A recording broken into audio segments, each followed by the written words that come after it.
In today's video, I'll show you how you can export your video in DaVinci Resolve. So let's get started. So first of all is that you just simply need to go here into the Deliver tab. Right here, click on that, and then you'll now be prompted in here. And the first thing that you'd want to do is to go here and make sure that you are selecting the right option. Would you want to export the entire timeline or just the certain range or the in and out range? In my case, I just want the entire timeline. I'm going to select that. Next is that I'm going to proceed here into the left menu. Now, in here is that we have a bunch of templates in here so that you don't have to manually operate or change the settings in here. So for example, you are exporting for YouTube 1080p, then you can click on that, and then it will now automatically be adjusted here on the settings. But if you want to, you can always go for custom export if you don't want to make your own settings. In here is that you can now input the file name. So let's say sample. And here is the location of where you would want it to be saved. Like for example, I want to save it right here and click on save. Next is that you can now go here for the video, audio, and file settings. First is the video. In here, you can select the format. So most commonly is that we just go for MP4. You could also go for other formats if you'd like.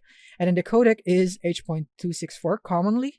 Encoder is, I'm going to go for my GPU, so AMD.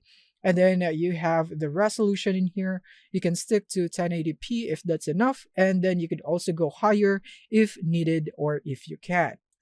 And next is that we have the frame rate in here. So you can choose the frame rate. You could go for the timeline frame rate right there. So I recommend that. And then next is that you have the quality encoding profile. I recommend high. And the other stuff right here, you don't really need to touch. And you have some advanced settings right here if you know what this is. But if not, I suggest that you stop messing with those. And then as for the audio file and the file settings is that you don't need to mess with this one again. Again, if you know what this is, then you can feel free to customize it right here.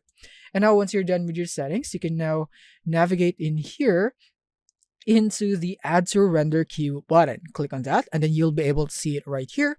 And now once you're ready to render it, click on render all, and then you'll now be able to see that rendering is in progress. You just have to wait for it to finish and you should see that it's now completed, and now you should be able to see the file on the location where you have saved this video. So that's it. Thank you for watching and see you in the next one.